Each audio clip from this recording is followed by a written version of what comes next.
So hello and welcome to a conversation about family business, access to finance and private equity. I am joined today by David Whileman, partner at Inflexion, who will be talking to us about his experience of working with family businesses and private equity.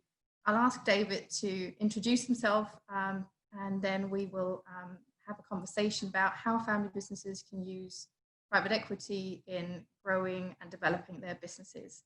David, thank you very much for joining us today. Really delighted to have you with us, and we're very grateful to yours and your team's support of the IFB. Johan, it's a pleasure. Thank you very much for inviting me along. I mean, just as a background, I'm one of the partners in Inflexion Private Equity. We're a UK-based private equity business, but we invest across Europe, and we have just over £5 billion of money under management, and most of that is from people's everyday pension funds. So we invest that money into helping businesses grow, and I run the part of the funds that are dedicated only to take minority stakes into businesses. So that's a little bit different from the majority of private equity, where it's usually controlling stakes, but I run the Partnership Capital Fund. And I've been in private equity for coming on to 25 years. So I started at 3i Group many years ago, but the consistent feature across all those years is I've only focused on investing in minority stakes, and as a result, I've been on some amazing journeys with some great entrepreneurs, entrepreneurial businesses, both here and overseas. And the common theme is helping businesses grow. Fantastic. Thank you very much. Could I start by asking you a little bit about why family businesses should think about private equity as an option for when they need to finance their businesses? What are some of the benefits of private equity, perhaps over other forms of capital? And what are the benefits of private equity when it comes to other benefits, not just the financial? Yeah, I mean, I think a lot of it depends on the situation and the reasons for raising finance. If I look at the kind of general theme of people contacting us now, and they can be both family businesses, I'm actually meeting one tomorrow, across the board, the common theme is around not necessarily wanting to sell their business, because private equity obviously is certainly a buyer of businesses, and that's been proven over the last 30 years, as well as trade as well. But also looking at it from the family or the individuals want to maintain control of their business, but see the benefits of having a new partner on board, and that partner can be, in some cases, individuals, and lots of well-known individuals that invest into businesses, but also can be institutions such as Inflexion, and so what type of institution and what type of partner that you're looking for can depend on the situation. For us, if you look at the companies that we invest in, they're typically businesses that have got a real ambition for growth, that they see the benefits that a institutional partner would bring. So whether that's access to resources, whether that's money, whether that's an international presence, our network, and things that we learn from some industries that we can also bring to others. We have our own technology team within the business that can help. I mean, particularly in today's world where social media and everything's so rapidly changing, virtually in every sector, there's so many things that are common, and we try and build our own knowledge within our own business, and lend that out to the companies that we invest in. So for us, it is about a partnership, and it's very much about how to help the business accelerate its growth, and in today's COVID world, actually how to strengthen its position as well. So I think it all depends on the situation. The reasons why companies can often look for capital two reasons really. One is to put money into the business, and at the moment that can be around reducing bank debt because they feel a bit uncomfortable with the level of bank debt. It could be that they just see an opportunity to grow now. There's some, there are one or two of their competitors could be struggling, or there could be an opportunity to change the way their supply chain works, and that just needs investment. So that's another theme for having an external investor. Or it could be for taking money out of the business. So maybe it's some shareholders that are no longer wanting to have their money in the business, and they've got other reasons to need money. Or family members. I mean, some of the businesses that I've spoken to, family businesses, can be several generations. Have family members that are 18 right the way through to 78, and each have different kind of needs at that moment in time. And often, rather than sell the business, having it's an excuse to bring on board an investor like us to try and bring some alignment to that shareholder base. So there's a number of reasons why we can get involved. It's the kind of flexibility, I think, that's the important thing. Thank you. And you said you've been in the space for 25 years. You must have seen some very interesting examples of businesses that have done interesting things or looked for really interesting things from you. Do you have any examples that stand out for you in terms of benefits to the company you've joined in a non-financial sense, contacts you've been able to make on their behalf, or digital transformation you've been able to help them integrate? Or are there any examples that stand out in that way for you? I mean, there's a business that we're currently invested in, and I think it goes to a kind of general theme that it was a business that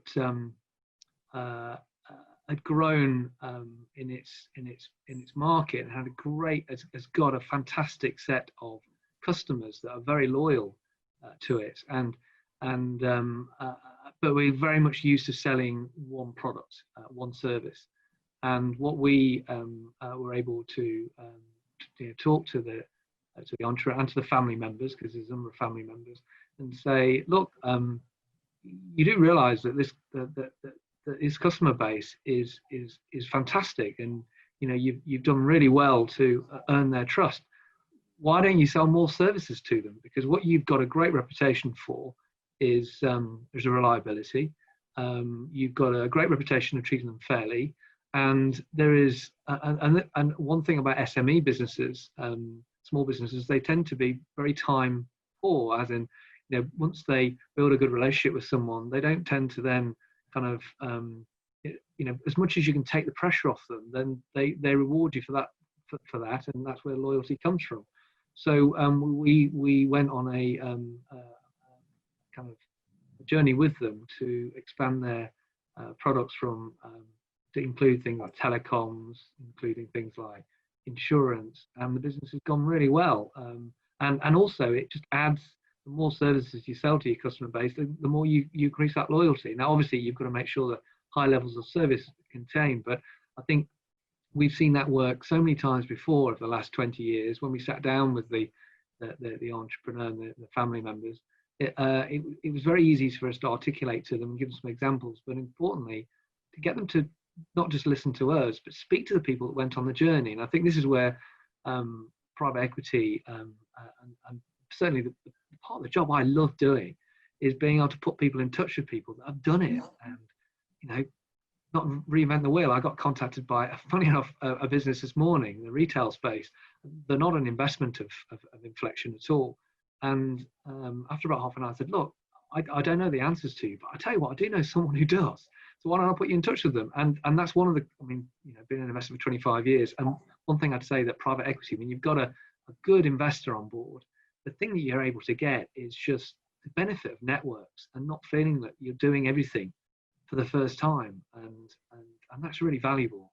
And that's not necessarily about paying lots of fees out to advisors and things. That's just about speaking to people that have done it before. And, they're always willing to pass on knowledge, if it's over a glass of beer or over a phone or whatever it might be. And that can make a huge difference to businesses, particularly ones that may be looking at doing a new venture or venturing into a new territory like China or India or Brazil. we've got offices there, but you can't beat really the value comes from the network that those offices are able to bring together. Oh, that's an excellent point. I'm curious about time horizons, because when we talk about family businesses, we know they plan for the long term, and we also know that that often clashes with bank finance, which is why they sometimes don't go down that route. Sometimes they do. But I'm curious, what kind of time horizons do you work with your clients, and how do you plan an exit at the beginning? Do you plan an exit at the beginning? What does that process look like? I mean, the thing you can't get away from, and most private equities, is that because we use a source of capital, or pension money, you do have to give it back. I mean, as much as I'd love to not do that, whether you like it or not, you are a custodian of their money, and it's usually 10 years. So you have their money for 10 years, and then you give it back. I mean, of course, like I've done, we raise multiple funds, and sometimes that gives you the opportunity to switch investments between funds. But on the whole, 10 years is a fair representative of the lifespan of a fund. And that's always been the issue, I think, for family businesses in particular, where it could be multi-generational. It's been running for 150 years, and there's no reason why it shouldn't continue in the family for another 150 years. So that kind of 10 years can often be at a high level a blocker. I mean, as you rightly said, bank debt tends to be shorter periods, but you can always refinance your debt. I mean, for instance, tomorrow it's a family business. The children involved in the business. The question I'll ask the entrepreneur is, what do you want to do? You don't go on it with any pretext in terms of, and it may be that in some cases the intention, often unless it's a business that's been going for many years, often the answer is, I just like to keep my options open. I think I've got a great business. My children are working in the business, but there may not be the right people to take over. And the one thing I've noticed just over 25 years, how that has changed, that mindset's changed, that it's almost like not a right anymore to be a family member and therefore run the company one day. I think there's much more of a recognition that there's a number of stakeholders in a family business, including the employees. And in today's world, where everything's international and everything's fast, and you need to be really on top of the game, you've got to earn the right to be the CEO. And I think that doesn't necessarily mean that family members can't be, but it's not a given. So I often, when I speak to entrepreneurs of family businesses, they say, I'd like the optionality. I'd like to be in a position that will sit. Normally there's a reason to bring us on board, and it's a plan, and it normally goes over 5 to 7 years. And our job and their job is to make it happen, whether that's expansion or new technology, whatever it might be. But there's normally a natural pause in about 5 to 7 years' time, and that's where your focus of your conversation is. And at that point, often the entrepreneur will say, that's around the time I might bring my children on to take on more of a role, or it might be that with your help, I'd like to increase the depth of the management team, such that if the children don't want to take it on, I've got another option. But I also might decide to stay on myself and continue to run it for another 7 years. And for me, because I'm a minority investor, so I don't dictate what the business should then do in terms of sale. But what I tend to say is, as long as we're treated fairly, that's fine. So at the appropriate time, that for one reason or another, the job's done, and your plans change, or you want to kind of kick off a new phase of the journey for the company, as long as we're able to get the value for our shares, that the value's there, then I'm fine. And normally we talk about a way of doing that. Now, it could be that the company then brings in another investor. Often because the company's grown, it could be that the capacity for bank debt is such that they could buy our shares out without actually bringing another investor. There could be a whole multiple of things, but I tend to kind of always come back to, as long as we're all treated fairly, then we'll get there. And I think that's really important for family businesses, and also not just family business, but any businesses that are owned by the people running it. They want optionality. They don't necessarily want to be in a position where they could bring on any type of investor on board, and then kind of fixed into this is what's going to happen. And I think, certainly with the fund that I run, it's that optionality that makes us, easier to think about as an investor. Thank you. And if we can talk numbers for a minute, I'm curious, you mentioned minority stake. You only take minority stakes in the businesses you invest in. Well, that's what I do, yes. That's the funds I run, the partnership capital funds for Inflexion.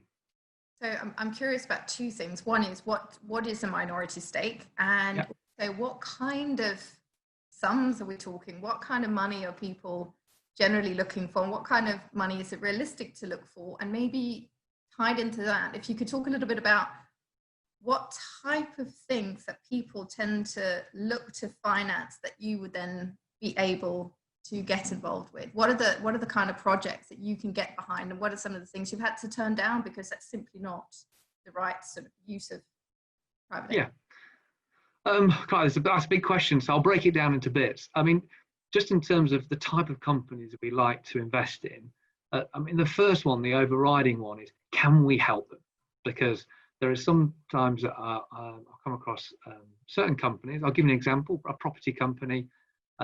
We don't try and pretend to understand property. That's not there is specialist property investment companies in the world. So, if it's, I just say to them, well, I can't help you. There's better people to go to. We work on a sector basis, and we cover financial services, healthcare, business services, consumer, and I'm sure I'm missing one in a second. It'll come back to me in a second. But we cover the main sector groups, and we have specialists within that sector group. But the most important thing is, can we help you?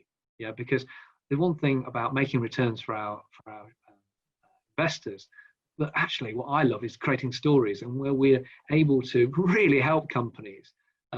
It's fantastic because it just brings in more opportunities, and having the luxury of choice of picking and choosing which one to do is the best, is a great position to be in. So the first thing is, can we help, and can we build a story? The second one is around the business itself, and that normally goes to, is it a business that can grow, and is it a business that is able to make a decent margin? Because that margins are a very simplistic way of looking at it, but often indicates the level of where it sits in the value chain of its business, in terms of how strong it is, what its USPs are, how valuable its customers and suppliers see it as. So I tend to kind of keep it very simple and say, from a company point of view, we like to see businesses that are growing and that have got margins, EBITDA margins of, let's say, 10% or more. And that tends to be a kind of catch-all. I mean, don't get me wrong, we sometimes invest in businesses that don't meet that criteria, but it's a very simple guide for people to look at. And so I would say they're the kind of filters for the company itself and our interest. But the next thing is around the situation. So what is it that the money's for? I personally, I'm attracted to businesses that aren't for sale. So if I sit in front of a group of individuals that own and run the company, and they say, look, this business has got great opportunity. For one reason or another, we need to bring an investor on board. Maybe some of the shareholders need to realize some money, or in some cases, particularly after the last 6 months, people don't want to have all their eggs in one basket. They want to be more diversified just for their own general well-being. So those kind of situations I love, because basically I'm investing alongside people that fundamentally believe in their business and are buyers of their business. And whilst they need some capital to de-risk or to sort some shareholders out, fundamentally we're all in it together to grow the business. So for me, that's a real a sweet spot. And then it all comes down to chemistry. I actually think I've got a great job. I mean, I get to meet so many interesting people, and as I said, it's fantastic to help people and put them in touch with people, even people that aren't in our portfolio. But a lot of it comes down to getting on with people, and with all partnerships, you have your ups and downs, but life's too short to work with people that are really awkward. So I tend to, and I say that back to them: get to know me, get to know my wife, get to know get to understand how I work, and the team around us, because you go on these journeys together, and you will have ups and downs. I mean, the last 6 months has been, a painful experience for everybody, and it's that is when personal relationships really come through, and how well you built trust, and how well you can work together and make decisions quickly together and support each other. And as I said, I think for me, spending time with your potential investor is really important before you finalize everything. And I would say on the whole, I tend to know the companies I invest in often 2 years before I make the investment, and it always goes well. That time is always well spent. So your question is, what's the kind of thing in terms of size of money? I mean, obviously it depends on the investor. I mean, we're very fortunate because we're one of the leading private equity businesses, and as a result of that, we've got a fantastic investor and pension fund base. So we're able to write investments from 10 million a time right away through to over 300 million a time. So we can cover the whole spectrum of companies. And within our portfolio of 48 companies, it really does cover that spectrum. And as I said, not just in the UK, but we've got investments overseas as well. So across all the different sectors. So it's, for us personally, but you often find lots of entrepreneurs that can write investments from 200,000 up to several million. So the whole private equity spectrum is quite broad. I mean, the only other thing I add, which I love as well, is most of the entrepreneurs that we invest behind later on then invest back into our funds, which can be positive and negative actually. Often that means they can pick up the phone to you and say, "What are you doing with my money?" which is great. For me, that just proves the model. Then when you back people and then they choose to invest in your funds later on down the line, I mean, for me, that's perfect, and that's how it should work. And it shows that the whole thing of investing, minority investing, is something that is sustainable and benefits everybody. Yeah. And percentage-wise, what is the minority stake to you, roughly?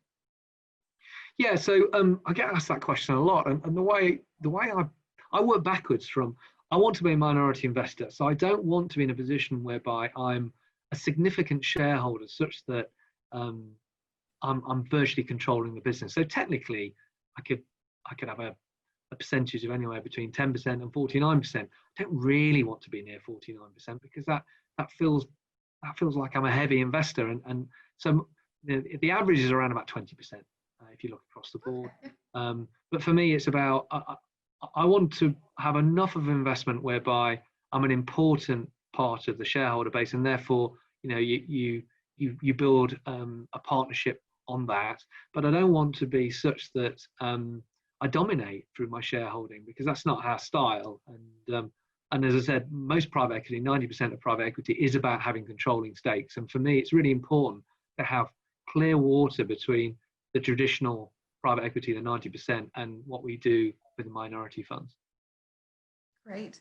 And when you talk to family businesses, what are some of the questions they ask you, some of the things that they're nervous about when it comes to taking on private equity, or what are some of the reservations that they have, and how have you dealt with those? Have you overcome their concerns? Well, I mean, I'll run through them in a second, but the best way to deal with them actually is to get them to talk to people that you've invested with. Yeah. Because I can sit here and I can talk you through, every single, I've been doing it for a long time and I love it. Hopefully that comes across as well. But the best way is just say, why don't you pick at random any of the people that I've invested with over the last 25 years and just give them a call. And they'll give you warts and all, and probably a bit of humor as well along the way. Of what it's about, and so that's the thing that I always lead with. But I would say the biggest concerns, particularly with family businesses, are around: are you going to tell me how to run my business? And the answer is absolutely not. What I say is, I tell you what though, what I like doing is asking you questions that make you think. And I think I've had a good day is I've asked you a question and you've gone, do you know what? I haven't thought about it like that. Let me reflect and come back to you. And for me, that's my job. My job is to ask questions. The other thing I think I like doing, as I mentioned before, is saying to them, do you know what? I know someone who might be able to give you a view on that, or have gone through it before. Let me put you in touch with them. And that is a huge bit of satisfaction for me. And then the third one is around how can we help you beyond money? So putting them in touch with, we have a lady, Cordelia, in our business, that all she does is help our portfolio companies find people. And she keeps a huge database of people anyway that get in touch with us, because people always gravitate towards brands like Inflexion. But on top of that, she can help companies source people efficiently, because it's what she does and what she loves doing. And then we have like Alex, who's our digital partner and director, and he loves looking at people's tech, how they interface with their customers, how they can leap forward with in terms of their engagement and how to kind of have more impact. We have a whole range of individuals on the pricing side in terms of looking at, particularly at the moment, we've just done an exercise with our portfolio and also people outside the portfolio. We invited people we knew along to discuss, in today's world where you can't get on planes, how do you maintain the effectiveness of your sales force? And that was a really interesting kind of seminar that was put on. So we have individuals within our business that can draw in thought leaders around that to help not just our portfolio, but people that we know and will value it. So that kind of value add is really important for us.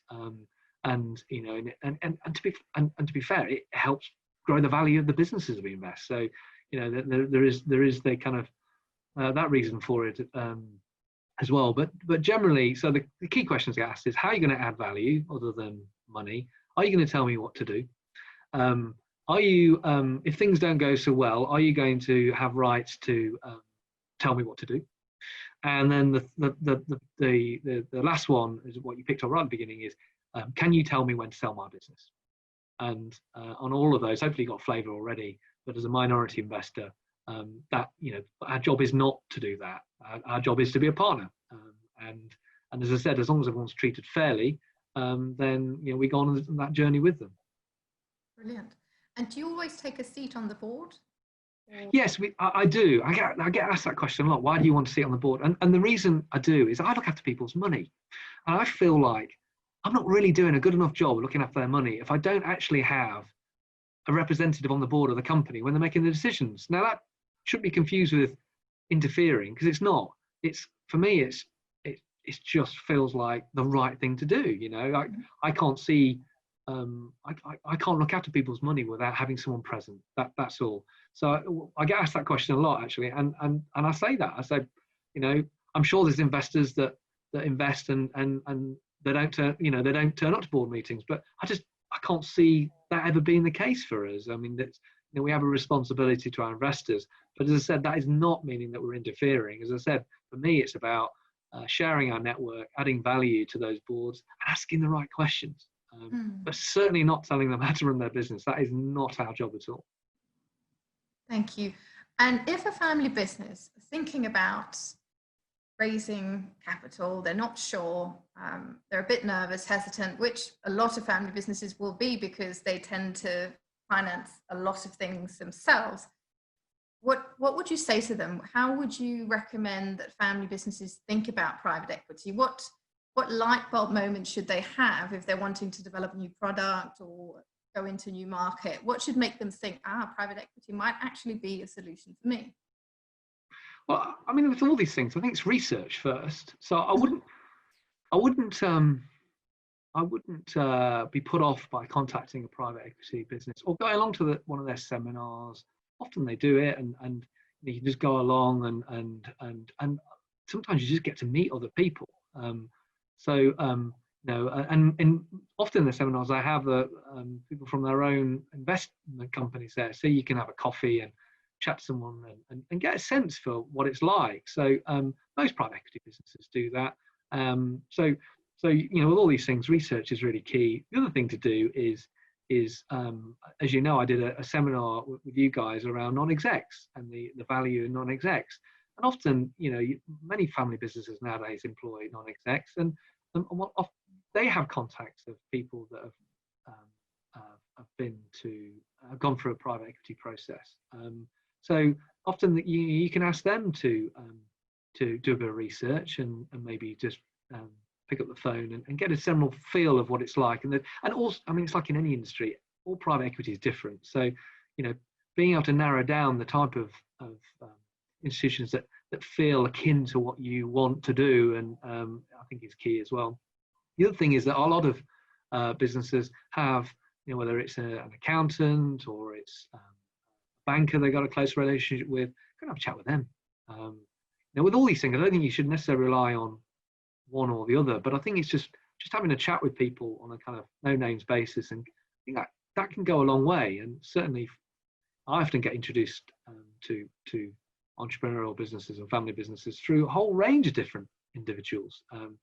But what the common theme is, normally it's someone who they trust, or and they trust me, so that the connection is kind of through that trust, rather than necessarily kind of walking into the estate agents of the business world and saying, right, can you kind of please talk to someone? Because I think one thing that family businesses and most businesses are very sensitive around is they don't want to do anything that looks like they're putting the full sale sign above the business. So I think through trusted networks, through people, picking up the phone, I certainly get loads of calls from people all the time, and to say, look, I wouldn't mind just getting a view on X, Y, and Z. So I would certainly encourage that. The other thing I would say is I don't think, you mentioned before about bank debt, but I don't think bank debt is wrong or right, and I don't think private equity is wrong or right. I think each is very different. So I think it all depends on the situation that the company's got. I mean, for if it's raising capital, working capital, often bank debt is absolutely fine, and as long as you keep it within a manageable level and you've got a bit in reserve in terms of in case COVID strikes, then bank debt's is a perfectly good form of raising capital. I think with private equity, it tends to be obviously you don't get the bank covenants, you don't get you don't have to worry too much about COVID, for instance, but it is more expensive because you're giving away equity and someone's buying it, but you're generating value as a result, and it involves even though say in our case we're not interfering, but it does involve you having a new shareholder. So I think there's all these situations. I don't think one's right or the other one's right. I think it depends on the situation, and often it's a combination of both that's the right thing. And we get lots of introductions from banks where, for one reason or another, the company's either outgrown them, or actually, for one reason or another, there's just too much bank debt in the business, and they kind of, again, through trust, introduce us to the company, and to look at whether just reducing that debt a little bit and having a private equity investor on board is the right thing for the company to do. So even banks can be great introducers to us. Well, that is an excellent point. And I just have one sort of final question that I'm curious about. What are the things that you personally look for with your funds? What excites you? What kind of projects would you like to get involved in? Who should get in touch with you? To the fund? Yeah. Well, I mean, that's $1 million question. I mean, for me, it depends on who my audience is. I mean, if it's with the guys that work with me, and we want great stories and meet fantastic companies, and we want to play to our strengths, don't we? We want to, when we sit down with companies, talk about things we've done with other companies. So it's all about really working hard to show success, and the more challenging the job at the outset, the better, because people always like something to really go for. And we've got one case at the moment where the company wants to expand into India, and it has got no operations in India at all, but you can see how their product would do really well. And our tapping into Rohit over in India and his network, and getting them to meet potential suppliers, potential customers, and that is not easy as well, because it's about knowing the right people and who to go see and what order as well. I mean, that's the other thing that surprised me. There's a certain kind of order that you need to get right. And at the outset, you think, right, okay, we want to sell 11,000 of this product in India over the next 3 years. That feels like a big thing. But once you break it down and you start bringing in people, then it's manageable. And for me, I think that, that from my team, and it's great. They love that. They love so more exciting the opportunity for my investors. For them, obviously, it's diversification. They want to make sure that we're managing their money well and it's diversified. But the other thing that we always every year get our investors together with the companies that we invest in. I mean, it's not it's not a kind of, you don't have to meet up, but most of them do. And for me, that bringing that human touch together, where people we've invested with get to meet the people that are giving us the money, and it's amazing how humanized it makes it, and for our investors to picture the companies and to picture the challenges those companies have, and go on that journey, makes their lives so much more interesting, and they can articulate back to their people that give them the pension money, this is what we're doing, this is how we're helping, this is how we're growing businesses, this is what we're doing with your money, and vice versa. The entrepreneurs and the businesses and the family business who invest in that, it's not just money, it's people's pensions, and they appreciate that and they understand it. And for me, that's a special part of the job I do, and that is, not forgetting that there is, it's a very personal business, and for me, having stories that everyone feels like they've contributed to success is what makes it worthwhile. So for me, it's great companies, it's diversification, but it's having that kind of human touch and that ability for people to realize the difference that their money's making, and vice versa for entrepreneurs to realize when they've grown their businesses that it's not just numbers on a sheet, it makes a difference to lots of people's lives. So I think, it's a long-winded way of answering the question, because it's quite a tough one, because there's a number of stakeholders I have as a fund manager, but I would say that, the people that work for me, the people we back, and the people that give us the money in the first place are the key ones, and often bringing them all together is one of the most important things. Thank you, David. I think that's a really uplifting note to end up on. I'm really grateful for your time and for everything that you shared. If after listening to you today, people would like to get in touch with you, where can they find you? Yeah, just drop me a line, Inflexion, private equity. We've got a website. We've also got a number of different social, I wish I could tell you all the different ones, but I'm not the most techiest person in the world, but there's all different ways of contacting us. LinkedIn as well, we're on that. So just pick up the phone, drop me an email, and also, of course, your events. So I like going along to your events. So in many cases, and no doubt I'll bump into people there as well. Great. Well, thank you. And we're obviously also here to connect. So thank you very much, David.